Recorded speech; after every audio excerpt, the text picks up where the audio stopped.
27 taon na ang nakakaraan nang maglaho ang grupo ng mga batang estudyante sa kasagsagan ng isang school trip.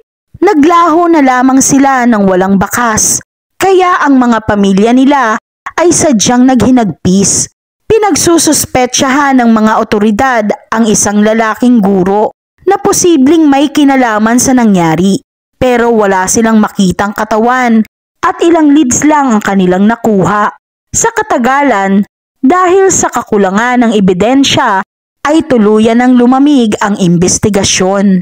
Gayunpaman, sa loob ng maraming taong nagdaan, ay isang ina ang hindi sumuko sa pinaniniwalaan niyang pag-asa. Nakakapit sa maliit na tsansang baka buhay pa ang kanyang babaeng anak. Hanggang sa isang araw, habang nakatingin sa ilang lumang larawan, ay kanyang napansin ang importanteng detalye na hindi napansin ng lahat. Isang detalye na muling bubuhay sa kaso at magpapasindak sa lahat ng taong may kinalaman sa pangyayari. Isa itong nakakasindak na kwento na alam kong pananabikan ninyo. Si Laura Calloway ay gumising sa umagang yon ng September 28, 2023. Taglay ang mabigat na puso, ang maitim na ulap sa langit na kanyang natatanaw sa bintana ay nagbibigay refleksyon sa kanyang kalungkutan. Inihanda niya ang kanyang sarili para sa araw na yon. Pero ang paghihinagpis at sakit sa puso ay hindi niya makayanan. May 27 taon na simula nang maglaho si Rory, ang kanyang anak, kasama ng iba pa niyang mga kaklase. Marahang nakabangon si Laura sa kanyang kama at agad nang dumiretso sa dressing table. Doon nakasabit sa may bintana ang isang close-up picture ni Rory na nakasuot ng school uniform. Kinuha ni Laura ang larawan. Hindi niya maiwasan na hindi mapaluha habang nakatitig sa nakangiting mukha ng kanyang anak. "O aking Rory," ang boses ni Laura ay nababasag sa emosyon, kaya napahinga siya ng malalim. Kailangan niyang kayanin ang kalungkutang pilit na lumalamon sa kanya. Matindi ang sakit na kanyang pinagdaanan sa loob ng 27 taon. Kailangan niyang maging matibay at malakas palagi. Pagkatapos punasan ng kanyang luha at makapagbihis, ay nagbukas si Laura ng phone. Nakatanggap siya ng text mula sa kanyang matalik na kaibigan, si Helen Carter. "Hindi ka nag-iisa sa labang ito. Pati kaming lahat ay hindi nakakalimot. Kung kailangan mo ng makakausap, ay pwede mo akong puntahan anumang oras." Si Helen ay isa din sa mga ina na nawala ng anak. Gumaan naman ng bahagya ang pakiramdam ni Laura sa tuwing nalalaman niyang hindi siya nag-iisa. Nagawa niyang mag-reply sa mensahe ni Helen. Nagtatanong kung ayos lang ba sa kanya na magpunta. Naging mabilis naman ang tugon ni Helen.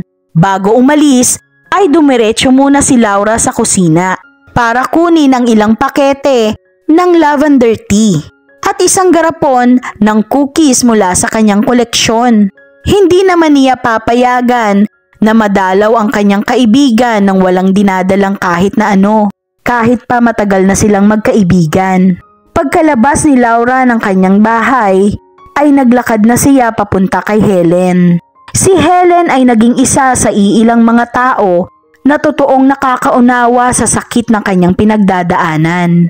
Ni minsan ay hindi siya iniwanan nito kahit sa pinakamadilim na bahagi ng kanyang buhay. Sa paglalakad ni Laura ay naging tahimik lang ang paligid. Ang mga bahay ay walang pinagbago, malayong malayo sa malaking pinagbago ng kanyang buhay. Pagkarating niya sa bahay ni Helen na hindi kalayuan mula sa kanila, ay nabungaran na niyang bukas ang pinto bago pa man siya makakatok. May ngiti siyang binati ni Helen at agad siyang niyakap ng mahigpit. "Pasok ka!" Ganap nang pumasok si Laura. Iniabot niya ang garapon ng cookies at pakete ng tsaa bago sila maglakad patungo sa kusina. Nagpakaabala si Helen sa pag-iinit ng tubig habang si Laura ay nakaupo na sa malambot na sofa ng sala. Ang pamilyar na paligid ng tahanan ni Helen ay nagbibigay sa kanya ng kaginhawaan sa napakahirap na araw na yon. Habang naghihintay sa pagkulo ng tubig ay nagtanong si Helen, "Kumusta ka naman?" "Ito, kinakaya pang magpatuloy kahit mabigat. Alam ko naman, ang araw na to ang pinakamahirap sa lahat." Napahinto siyang bigla. Sinusubukang ibalik ang ilang alaala ng nakaraan. Kahit pa nagawa kong sanayin ang aking sarili, ay pilit pa rin akong sinusundan ng nakaraan. Lalo na ngayong araw na ito. Ganyan din naman ang nararamdaman ko. Naaalala mo pa ba? Nakumpleto ko na ang aking therapy nung nakaraang taon. Nagawa ko ng tanggapin ang nangyari noon at sinubukan ko ng magpatuloy sa buhay. Pero sadyang ang napakahirap. Hindi ko sigurado kung yun ang ibig sabihin nun. Pero kailangan kong magbalik sa therapy. Sumipol na ang kettle.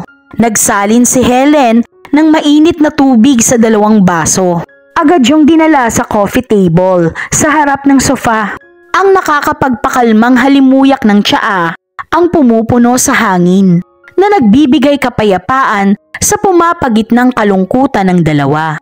Habang nakaupo sila at umiinom ng tsaa, ay nakadama si Laura ng pagpapasalamat sa presensya ni Helen. Nakabuo sila ng solidong pagsasamahan dahil sa lungkot na parehas sa kanilang nagpapahirap. Maraming taon na nilang sinuportahan ang isa't isa. Lalo na sa mga pagkakataong wala nang nakakaunawa sa kanilang nararamdaman. Ibinabana ni Helen ang kanyang tasa bago tumingin kay Laura at ngumiti. "Alam mo ba, sinabi sa akin ng aking psychologist na mas magandang harapin natin ang sakit sa oras na ito'y dumating. Natanggapin natin yung bilang parte ng ating sarili. Hindi kailangang itago o isantabi lang." Napahinto si Helen. Pinag-iisipan ang bawat salitang kanyang sasabihin. "Naisip ko lang, pwede siguro nating bisitahin ang mga luma nating larawan na magkasama. Kung okay lang sana sa'yo." Humigop naman si Laura sa kanyang tsaa. Dinadama ang init nito sa kanyang katawan. Ilang saglit pa ay napatango na siya.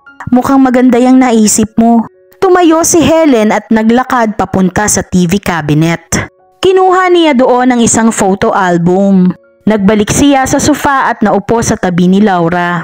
Binuklat na ang album sa harapan nilang dalawa. Sa bawat paglipat ng pahina ay binabaha ng mga nakaraang memorya ang kanilang isipan.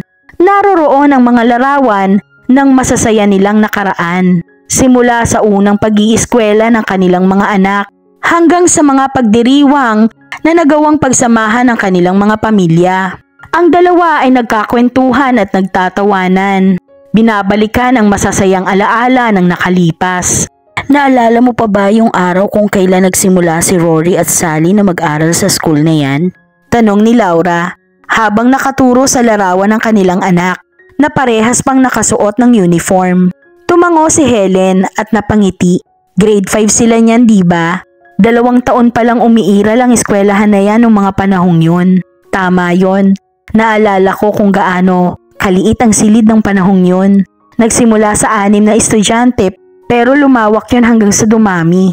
Matindi ang naging pagsisikap ng eskwelahan na yan sa marketing. Grabe sila magbigay ng discount para makumbinsi ang mga magulang." Nagpatuloy sila sa paglilipat ng pahina nang mapatingin si Laura sa isang larawan na nagpahinto sa kanya. Ipinapakita ng imahe na yon sina Rory at Sally, kasama ang kanilang mga kaklase na nagtatrabaho sa isang proyekto sa kasagsagan ng kanilang school science fair. Ang wangis ng mga bata ay masasaya. Walang nalalaman sa trahedya na kanilang sasapitin. "Magandang larawan na to. Saan mo nakuha?" Nakita ni Helen ang larawan at agad siyang nagpaliwanag. "Ah, yan ba? Natanggap ko yan sa mga pulis. May 6 na buwan ang nakakaraan. Dahil kasi sa paglamig ng kaso, ay kanilang hinayaan ng mga magulang na magkaroon ng sarili nilang kopya ng ebidensya. Nagpunta ako sa police station at kinuha ang anumang pwede kong makuha." Nasorpresa si Laura. "Hindi ko alam na ginawa mo yun. Kung sinabi mo lang sana edi nagkaroon din ako ng sarili kong kopya." "Mas maganda ngang hindi. Alam ko kasi nang dahil sa ebidensyang yan ay mas naging mahirap sa akin na tumanggap. Kaya nga kinakailangan ko ng therapy." Maraming gabi akong hindi nakatulog dahil sa mga ebidensyang yan. Pilit akong naghahanap ng paliwanag at kasagutan sa mga nangyari. Habang nagpapatuloy sila sa pagtingin sa mga larawan, si Laura ay nakatingin na naman sa isang hindi pamilyar na imahe. Iyon ay isang class picture na kinuhaan sa harap ng dilaw na school bus. Ang mismong bus na nagdala sa mga bata bago mangyari ang trahedya. Masuring tinignan ni Laura ang larawan. Inaaral ang bawat mukha na naroroon. Hanggang sa mapansin niya ang isang bagay na halos magpahinto sa kanyang puso. Ang boses niya ay napuno ng pagkalito at galit. Helen, bakit nandito si Lillian Brooks sa larawan? Akala ko ba si Mr. Gregory ang kanilang guro? Malapitan namang napatitig si Helen. Hindi ko matandaan. Nakadinig lang ako ng ilang sabi-sabi mula sa ibang mga magulang na ang staff member ay ang mismong principal. Pero hindi ko naman yan masyadong pinansin. Hindi maisantabi ni Laura ang pakiramdam na parang may mali. Sa loob ng maraming taong nagdaan ay naniniwala siya na tanging guro lamang at kanyang co-teacher ang nakasama sa trip. Ang presensya ng principal sa larawan ay nagbubunga ng maraming katanungan na hindi niya naisip dati. Handa nang sabihin ni Laura ang kanyang pag-aalala, pero nagawa siyang hawakan ni Helen sa kanyang balikat. Laura, alam ko yung tingin sa mga mata mo. Nagdaan na tayo sa mga ganyang bagay. Sa tuwing nakakakita tayo ng importanteng detalye sa ating tingin, ay nauuwi na lang din sa wala ang lahat. Ayokong umasa ka na naman. Nais ni Laura na makipag-argumento para iparamdam sa kanya na ang detalyeng yon ay mas importante sa mga nauna. Pero namasdan niya ang lungkot sa mga mata ni Helen. Huminga siya ng malalim at kinalma ang emosyon na nabubuo sa kanyang kalooban. May posibilidad pa rin na baliwala lang yan. Tingnan mo, napaturo si Helen sa larawan. Ang larawan na yan ay malamang kinuha bago ang trip. Ipapaliwanag nun kung bakit nandyan ang kanilang principal. Tumango si Laura, pero hindi siya buong kumbinsido. Napatingin siya sa orasan at napansing isang oras na silang nagkakausap. Helen, ayoko pa sana pero kailangan ko na sigurong umalis. Bibisitahin ko pa kasi ang puntod ni Rory. Madalhan man lang siya ng bulaklak. Gusto mo bang samahan kita? Ang libingan ni Sally ay nasa kaparehas na lugar. Binigyang halaga ni Laura ang pag-aalok, pero nagawa niyang tumanggi. Maraming salamat pero alam kong mas gusto mong sumama kay Matthew mamaya. Huwag kang mag-alala, magiging ayos lang ako.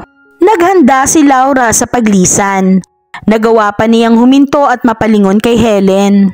Okay lang ba sa'yo kung kukunin ko yung larawan na yan kuha dun sa school bus? Napaisip si Helen bago mapasang-ayon.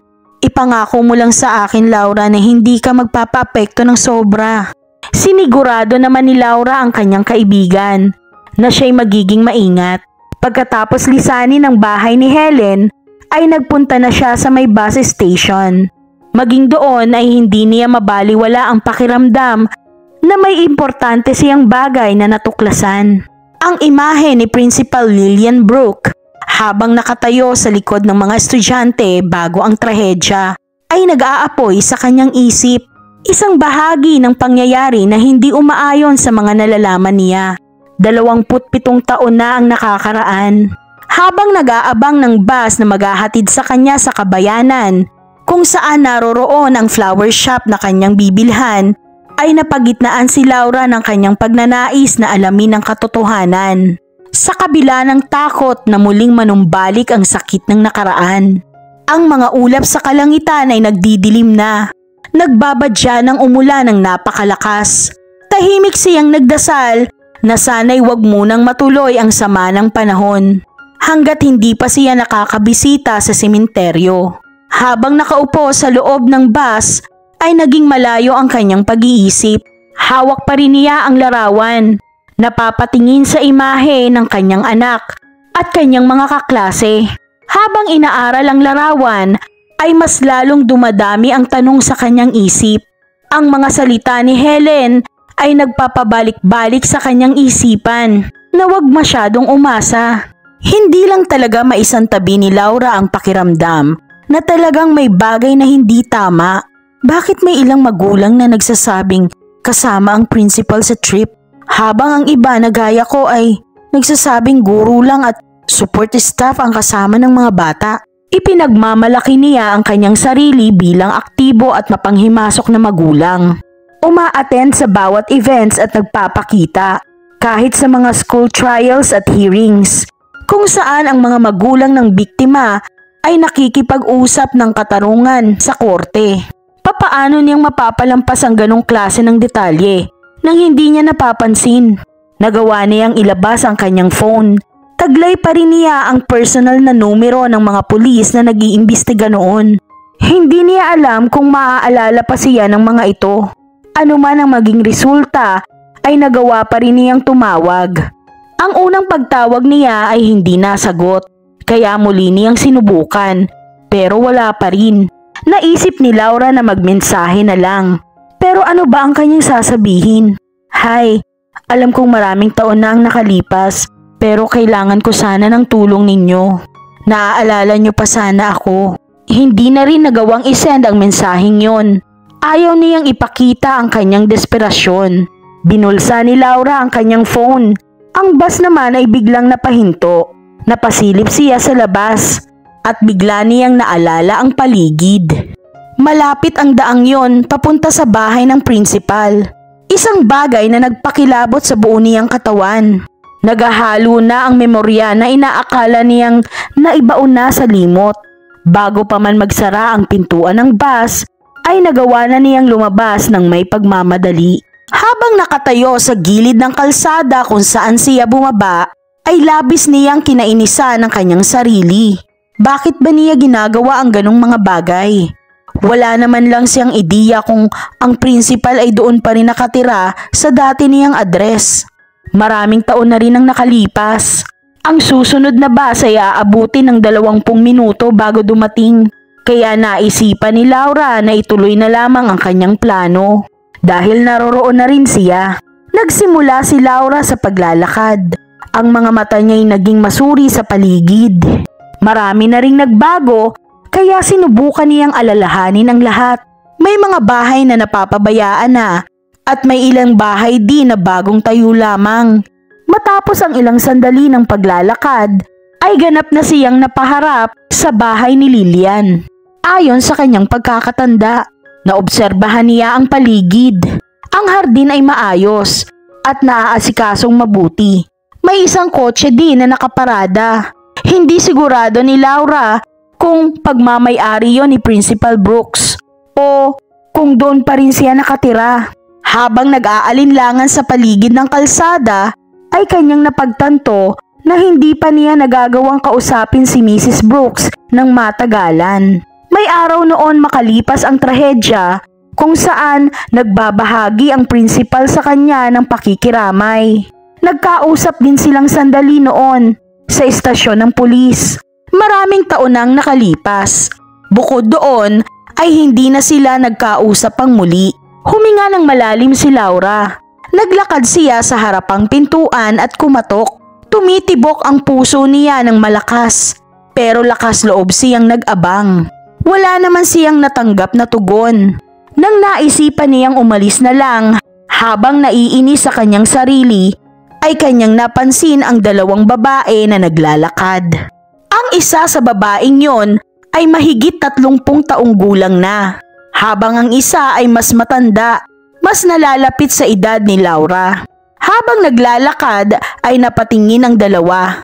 Agad namang nakilala ni Laura ang matandang babae na walang iba kundi si Principal Lillian Brooks. Hindi naman agad nakilala ng principal si Laura at mahinahon na lang na nagtanong, "May maitutulong ba ako sa'yo?" Napalunok si Laura. Labis siyang kinakabahan. "Ako si Laura Calloway." Sa puntong ito ay ganap na siyang nakilala ni Lillian. Nabigla namang natigilan sa pagkabigla. Bigla na lang siyang nautal. Ikaw pala, Mrs. Calloway. Tuloy ka muna sa bahay ko at sa loob na tayo mag-usap." Habang sinususian ni Lillian ang pinto ng kanyang bahay, ay mas lalo pang natutuliro ang utak ni Laura. Alam niyang walang anak si Principal Brooks. Kaya sino ang babaeng kanyang kasama? May importanteng sandali kaya siyang naiistorbo? Ilang sandali pa ay nagpasimula na sila sa pag-uusap. Pasensya ka na, pamilyar sa akin ang pangalan mo. Pero hindi ko na gaanong maalala ang nakaraan.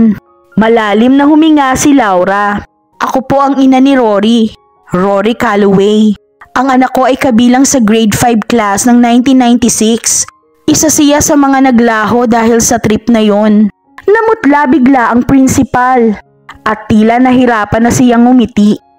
Hindi maiwasan ni Laura na mapuna ang kanyang nerbiyos. Sa isang gilid ay napatingin si Laura sa babaeng nakatayo.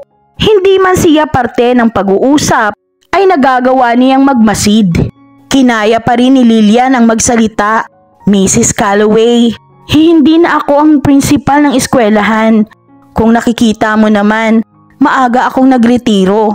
May ilang taon na rin ang nakakalipas. Pwede ba akong magtanong kung anong kailangan mo sa akin? Napahinto si Laura ng ilang saglit bago magdesisyon na maging direkta sa kanyang pagtatanong. Una sa lahat, ako'y humihingi ng pasensya sa biglaan kong pagdating ng walang pasabi. Napadaan po kasi ako dito kaya naisipan kong puntahan ka. Kanyang sambit. Sinisikap na maging mahinahon sa kabila ng kanyang nararamdaman. Hindi ko aaksayin ang oras mo ng matagal, pangako. Makikinig ako. Ilang saglit lang, may bisita din kasi akong naghihintay. Napatango si Laura at agad na inilabas ang class photo sa kanyang pitaka. Inabot niya iyon kay Lilian. Yang larawan na yan, kuha ba yan sa eskwelahan o sa mismong trip? Nagbigay suri si Lilian sa larawan. Malalim na napapaisip. Parang kuha ito sa... Ay hindi, sa parking lot ata ng eskwelahan yan kinuha. Mas lalo pang tumindi ang pagdududa ni Laura. Kasama ka ba sa trip ng araw na yun? Mabilis na napailing si Lilian. Hindi, nasa eskwelahan lang ako. Si Mr. Gregory ang kasama ng mga bata sa pagkakatanda ko. At isang staff member mula sa administration. Kasama naman talaga ako dapat. Pero bigla akong nagkaroon ng meeting na mas dapat kong puntahan. Nais ni Laura na maniwala. Pero kakaiba talaga ang kanyang pakiramdam. Sinubukan pa niyang magsabi ng isa pang katanungan. Umaasa na hindi yon magiging labis. Ito na ang huli kong katanungan. May napansin ka bang kakaiba kay Mr. Gregory ng panahong yun? Kahit ano. Nag-ibang bigla ang tono ni Lilian. Nawaring naiirita na. Pasensya na, Mrs. Calloway. Pero nasabi ko na noon sa mga pulis ang lahat ng nalalaman ko. Hindi ko din nakikita na may kakayahan si Mr. Gregory na makagawa ng masama. Ayoko na rin sanang alalahanin pa ang trahedyang iyon. Ayoko na itong pag-usapan pa. Masakit din sa akin ang nangyari. Ayoko nang balikan ang sakit ng nakaraan. Pasensya na. Nakadama si Laura ng bahagyang pagsisisi sa sinalita ng principal. Hindi niya nais na makadulot pa ng dagdag pang sakit. Patawad, naiintindihan ko naman. Mahirap lang talagang paniwalaan na bigla na lang mawawala ang anak ko ng parang bula. Napaluha si Laura nang hindi niya napapansin. Umaasa lang ako na baka meron kang masabi sa akin na pwedeng makatulong. Nagpuna si Laura ng kanyang luha. Napansin niya ang babae sa loob na nakatingin lang sa kanila. May bakas ng pagkainteres at pag-aalala sa kanyang tingin. Lumambot ang ekspresyon ni Lilian. Naiintindihan ko ang nararamdaman mo, Mrs. Calloway. At ng iba pang ina na nawala ng anak. Yan ang dahilan kaya maaga akong nagretiro. Hanggat nagtatrabaho ako sa eskwelahang yun, ay hindi ko maalis na hindi malungkot at maapektuhan na rin sa nangyari. Humakbang siya papalapit at kanyang niyakap si Laura. Sa loob ng 27 taong nagdaan, hindi lamang ikaw ang natatanging ina na nagpunta sa akin para magtanong. Napaatras si Laura sa ipinakitang emosyon ng principal. Muli na niyang itinago ang larawan sa kanyang pitaka. Maraming salamat sa oras na ibinigay ninyo sa akin. Pasensya na at naistorbo pa kita. Sa pagtalikod ni Laura para umalis, ay hindi niya maisantabi ang pakiramdam na parang may kulang pa rin sa kwento. Ang pag-aalinlangan sa salita ng principal kanina at hindi pagkakatugma ng lahat ay sadyang gumugulo sa kanyang isip. Pero naisip niya rin na baka ang kanyang pagdududa ay nililikha lamang ng sobra niyang pag-iisip. Tama si Helen, hindi niya pwedeng ilagay ang kanyang sarili sa pag-asang maaaring mauwi sa kabiguan. Habang naglalakad pabalik sa bus stop, ay mas lalong lumalim ang kanyang pag-iisip. Ang malakas na pag-ulan na kanina pang nagbabanta ay nagsimula na ring bumagsak, sumasabay sa biglaan niyang lungkot. Pagkarating niya sa bus stop kung saan may masisilungan, ay nailabas niya ang kanyang phone at ilang sandali itong tinitigan. Nagdadalawang isip kung susubukan ba niyang kontakin ng pulis para makiusap na muling imbestigahan ang kaso. Bago pa man siya makagawa ng pagdidesisyon, ay dumating na ang bus. Sumampa siya papasok sa loob at naghanap ng komportableng mauupuan sa tabi ng bintana. Nagpatuloy lang ang malakas na pag-ulan. Kasabay nito ay labis na pagkatuliro ng isip ni Laura. Maraming katanungan ang muling nabubuo sa kanyang isip. Ang engkwentrong nangyari kanina ay nag-iwan lang sa kanya ng mas maraming pagdududa kaysa kasagutan. Malakas ang pakiramdam niya na parang may mali. Napatingin siyang muli sa kanyang phone. Umaasa ng notification, miss call o ano paman. Pero ang kanyang screen ay naging blanco lang. Napahinto na rin ang bus sa dapat niyang babaan. Umaambon na lamang nang siya'y lumabas. Ang flower shop ay ilang hakbang na lamang. Ang makukulay na bulaklak sa paligid noon ay malaking kabaliktaran sa araw niyang tila nawala ng kulay. Habang siya'y papalapit, nagagawa niyang debatihin ang kanyang sarili.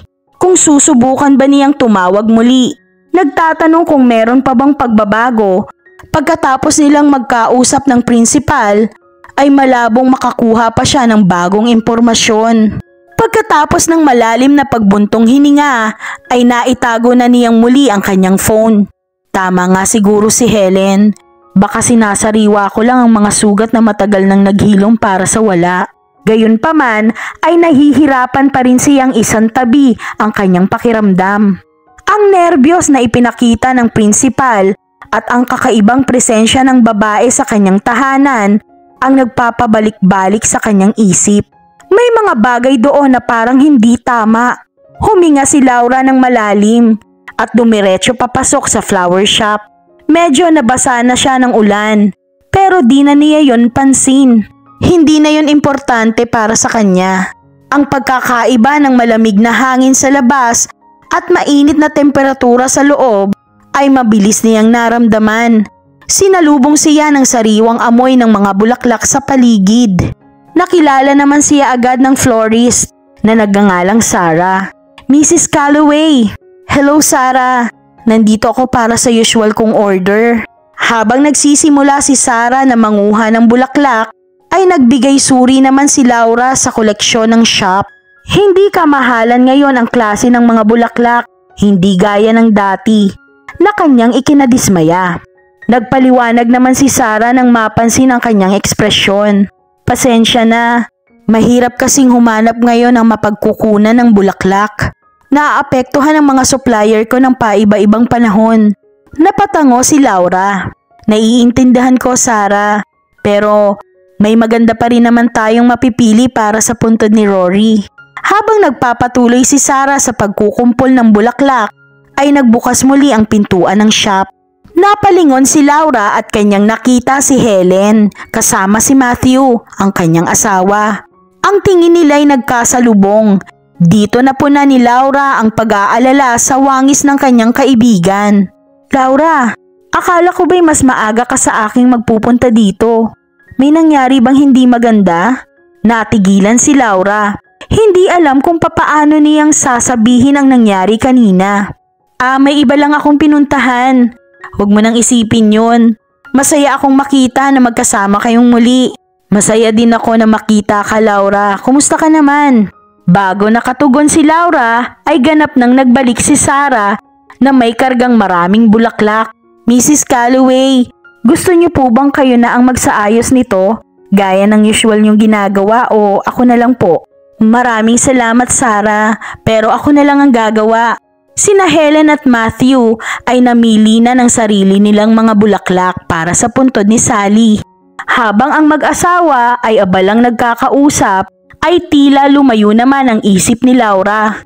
Para bang kusa na lang kumikilos ang kanyang kamay para lumikha ng napakagandang flower arrangement.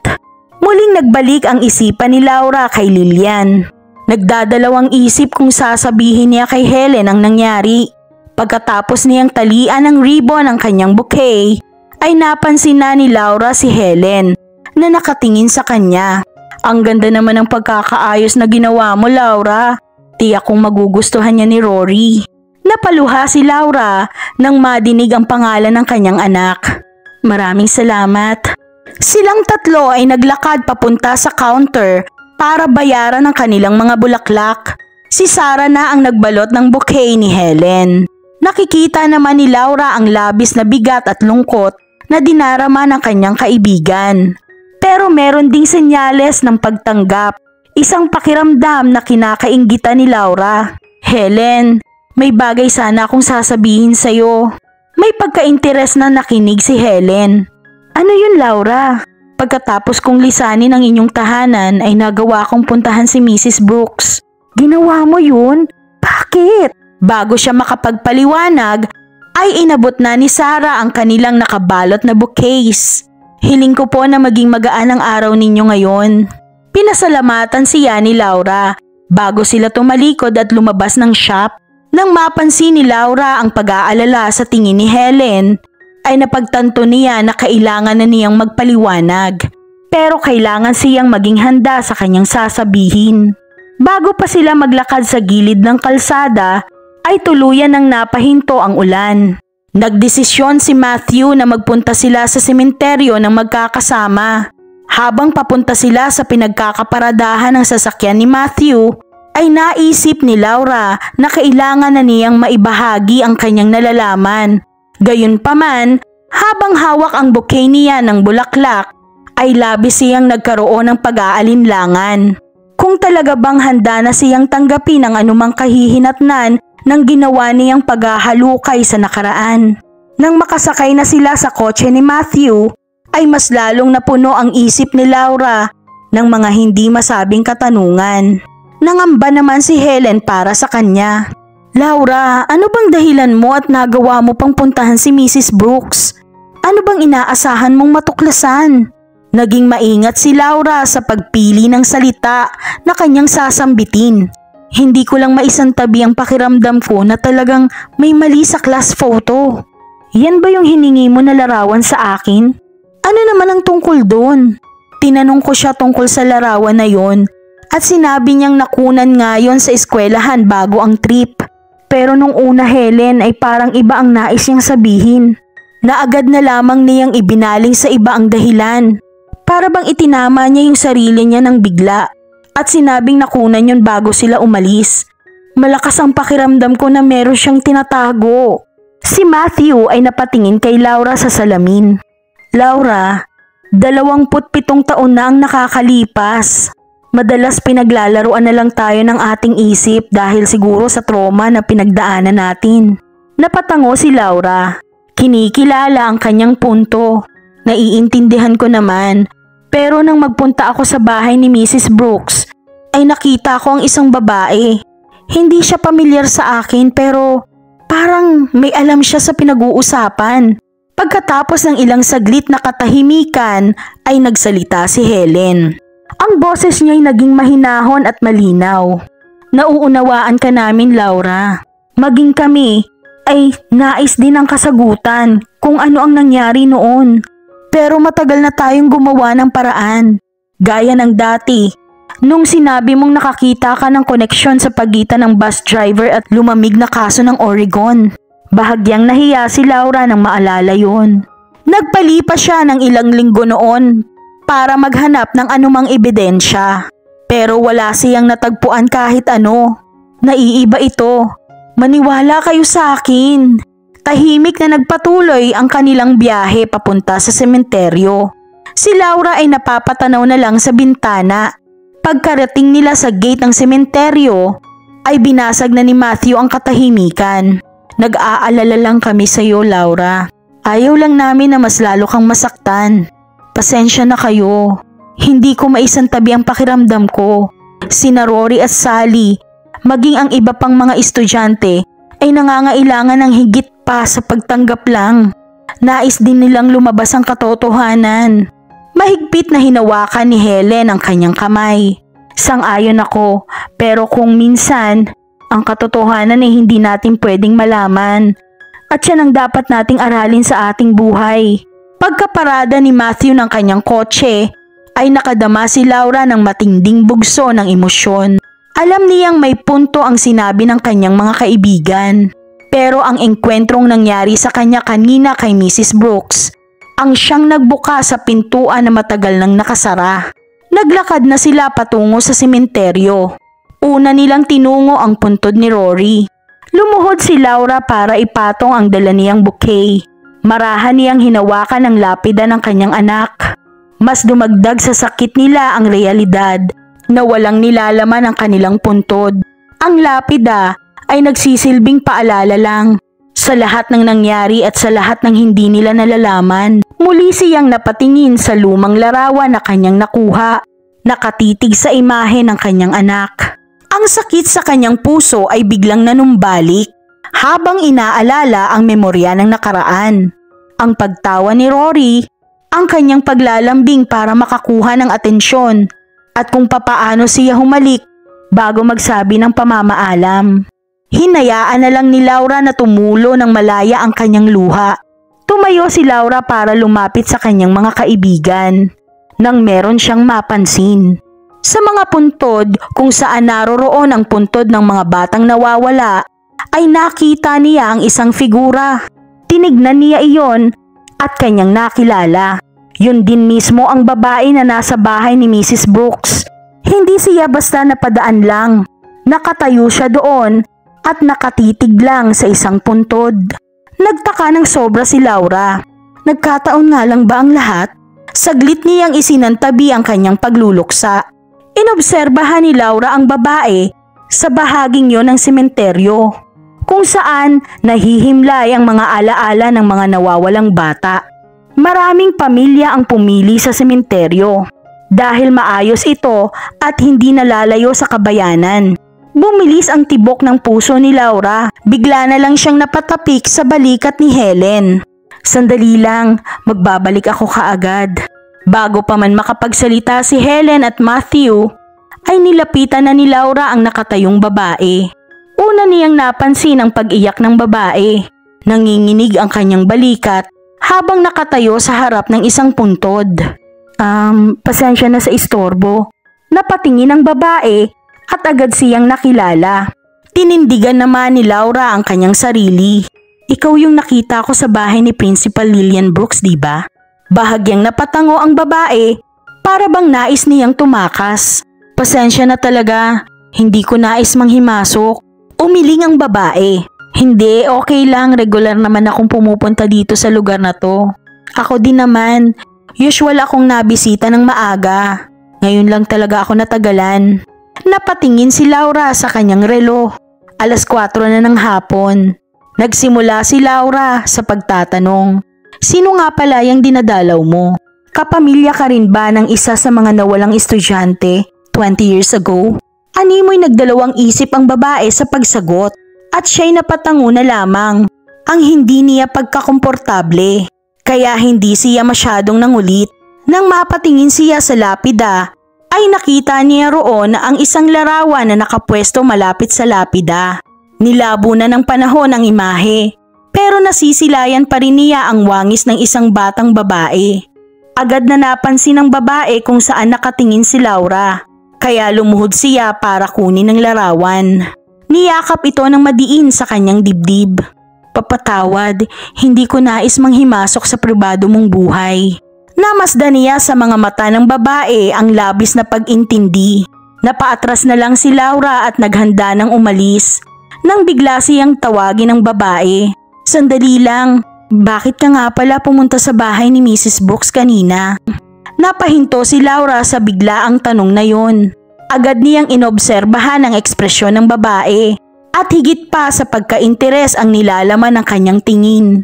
Isang bagay na mas malalim at mas malala. Nagtanong lang ako kung kasama ba siya sa mga bata sa biyahe. Muling inilabas ni Laura ang larawan na nakuha niya kay Helen. Yung babae na yon, siya si Helen, kasama ang asawa niyang si Matthew. Sa kanya ko nakuha ang larawan na yan. Kaninang umaga ko lang din niya nakita at sobra akong naguluhan. Base sa pagkakaalam ko ay hindi nakasama si Principal Lillian sa mga estudyante ng araw na yon. Napatitig ang babae sa larawan. Kinumpirma sa akin ni Principal Brooks sa parking lot ng eskwelahan bago maganap ang trip. Tila nag-iba ang ekspresyon ng babae habang minamasdan ang imahe ng bawat estudyante. At nang mapahinto siya sa isang partikular na imahe, ay agad siyang naluha. Nagsalita siya sa mahinang boses na naglalaman ng afeksyon at sakit sa puso. Sadyang matigas ang ulo ni Rory. Napahinto si Laura nang madinig ang pangalan. Kilala mo si Rory? Agad niyang tanong. Nabigla naman ang babae.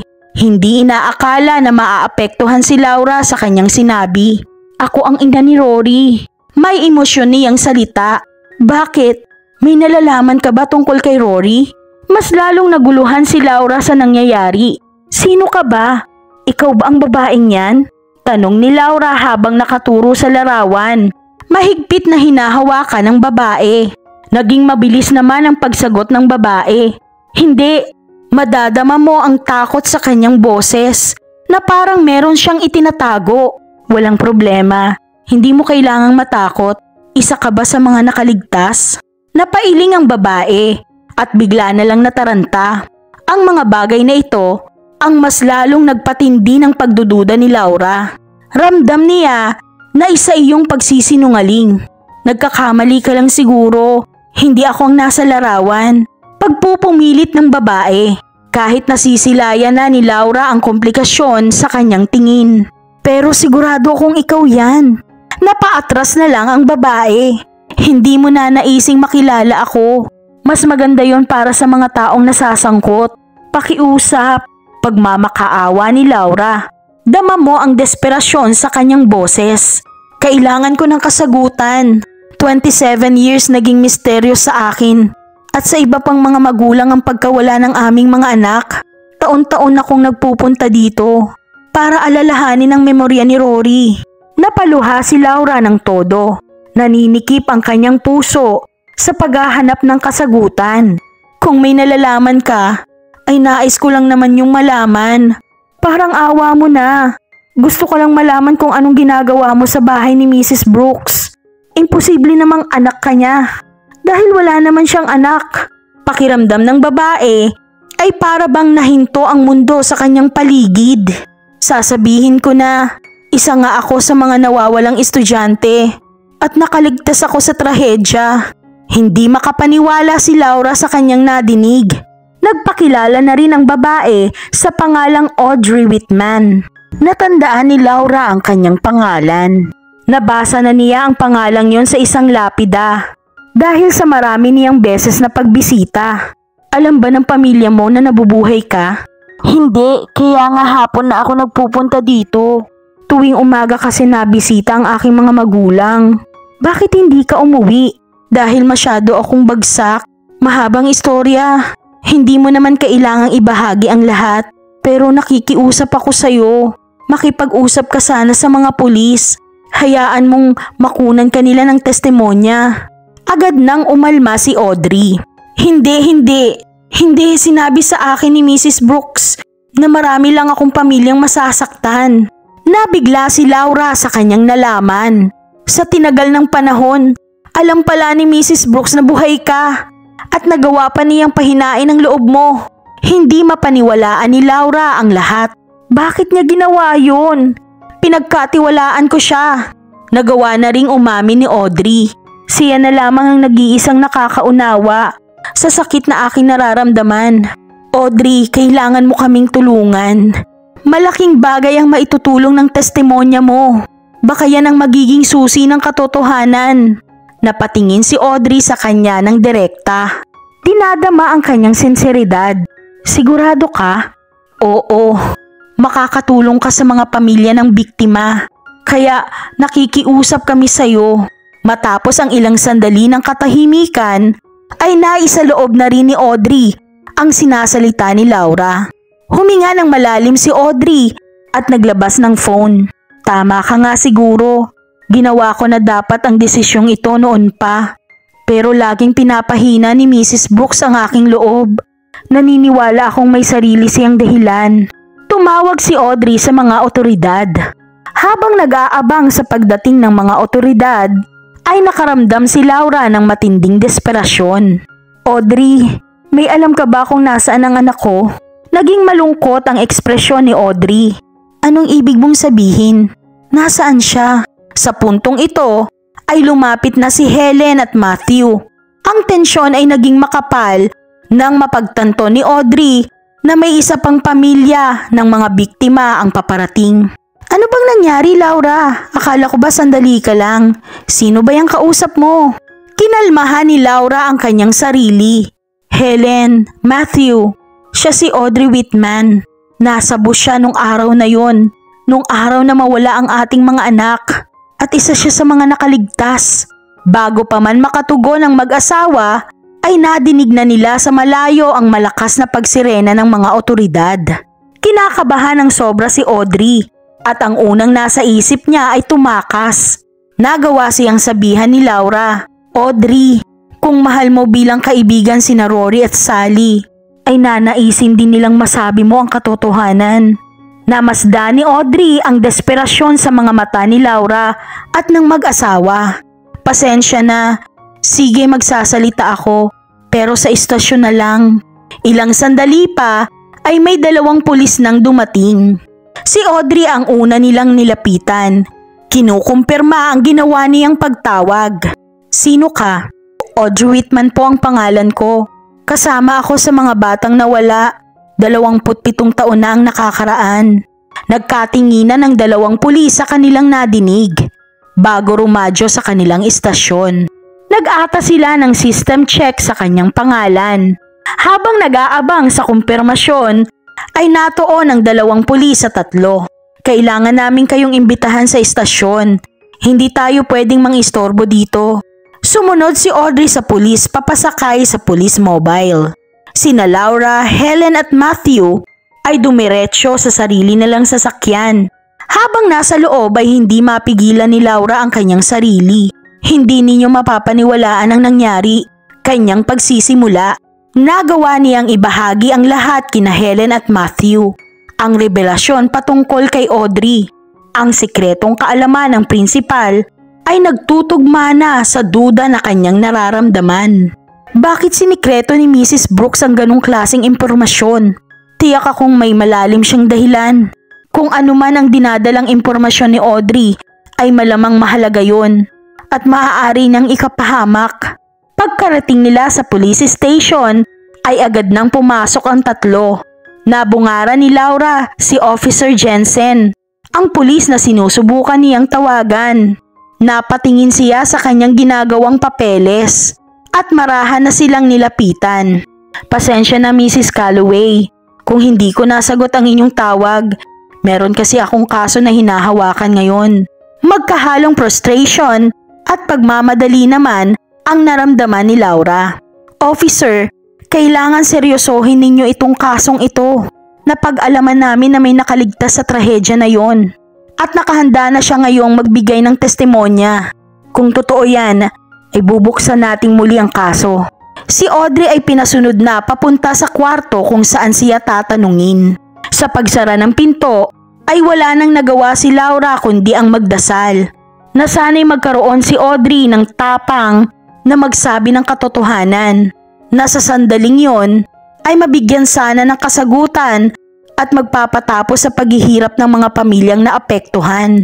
Ganap nang naipwesto si Audrey sa interrogation room at ganap na siyang sumagot sa mga katanungan. Ilang sandali pa ay namasdan na ni Laura, Helen at Matthew ang biglaang aktibidad sa paligid. Ang atmosfera ay tila naging makapal sa antisipasyon habang nadidinig ng 3 ang malakas na boses ng Colonel. Isang unit ang na-dispatch sa tahanan ni Lillian Brooks. Taglay ang isang arrest notice. Nabuhayan si Laura ng pag-asa. Ito na yung matagal nating hinihintay. Siguradong ikukwento na ni Audrey ang lahat sa kapulisan. Ang malakas na ingay ng sirena ay lumiligalig sa paligid habang papaalis ang mga pulis. Pagkaraan ng isang oras, ang antisipasyon ay napalitan ng realidad. Sa muling pagbabalik ng mga kapulisan, dinadala na nila si Lillian habang nakaposas. Naglakad siya ng nakayuko dahil sa matinding kahihiyan. Saglit siyang napatingin kay na Laura, Helen at Matthew. Patawad. Nais pa sana niyang magsalita ay persahan na siyang pinahakbang ng mga pulis. Silang tatlo ay naupo ng tahimik at matyagang nag-aantay. Tila natutulala pa rin sa mga biglaang pangyayari. Kinukuha ng mga pulis ang statement ni Lillian na nagawa na ring umamin matapos ang matagal niyang pagtatago. Siya ang nag-iisang nag-organize ng buong class trip. Tinakot niya lamang si Mr. Gregory. Nagawa umano niya iyon dahil sa matinding financial problem at malaking pagkakautang. Wala na siyang pambayad at marami ng pagbabanta na natatanggap ang kanyang pamilya. Ang dapat na trip sa Big Bend Park ay nasabotahe ng mga kidnappers na kinasabwat ni Lillian na nagresulta sa pagkamatay ng driver. Ang katawan ng driver ay nagawa nilang idispatcha. Pagkatapos noon ay kinidnap na nila ang guro at mga estudyante. Dinala sila sa boarding area ng Mexico. Doon nagawang ibiyahe ang mga bata papunta sa iba't ibang bansa kung saan kukunin ang kanilang lamang loob para ibenta. Isang katotohanan na mahirap tanggapin pero kailangang malaman ng lahat ang katotohanan. Nalaman ni Laura at Helen na tanging si Audrey lamang ang nakaligtas. Nakatakas siya, may 12 taon nang nakakaraan bago siya maipadala sa ibang bansa at ang unang taong nakasalubong niya ay si Lillian na agad na nagmanipula sa kanyang pag-iisip. Binigyan ni Lillian si Audrey ng bahay na matitirhan at maayos na buhay kapalit ng kanyang pananahimik. Papaano ang ibang mga bata? Wala bang nakaligtas kahit isa? Wala na po. Napahiwalay din po ako sa kanila. Pero hindi ko makakalimutan ang nangyari kina Rory at Sally. Namatay sila sa kamay ng mga kidnappers. Maraming gamot ang itinurok sa kanila na malamang hindi nakayanan ng kanilang katawan. Nang madinig yon, ay napaluha ng sobra si Laura. Gayon din si Helen at kanyang asawa. Walang masabi si Audrey kundi patawad. Patawad, kasalanan ko ang lahat. Maaga ninyo sanang nalaman ang katotohanan. Inakala ko kasi na mas tama kung susundin ko si Mrs. Brooks. Pinapatawad ka na namin, Audrey. Naiintindihan ka namin. Napunta ka sa poder ni Mrs. Brooks sa panahon na nasa kaguluhan pa ang iyong pag-iisip. Kaya madali kanyang napaniwala. Ganap na napaharap si Lillian sa patong-patong na kaso hanggang siya'y mahatulan ng habang buhay na pagkabilanggo. Magkahalong emosyon ang nadarama ng bawat pamilya. Kapwa sila nasasaktan at bahagyaring naliligayahan sa nakamit nilang hustisya. 27 years silang nabuhay ng walang katarungan. Kaya't sobrang saya ng kanilang puso sa nangyari. Si Audrey sa tulong ng mga otoridad ay naibalik na sa kanyang pamilya. Siya ay naging malapit sa pamilya ni Laura at Helen. Bagamat ang katotohanan ay masakit, ay isa na rin itong kaginhawaan sa iba pang paraan. Nabigyang karangalan na ng mga pamilya ang pagkawala ng kanilang mga anak dahil sa pagkakakulong ni Lillian. Ang Mexican gang na na-involve sa organ smuggling ay ganap ng tinututukan ng mga kapulisan na hindi na rin magtatagal ay kanilang mahuhuli. Dahil sa mga lead na kanilang nakalap, natanggap na rin ng pamilya ang katiwasayan na matagal na nilang hinahangad.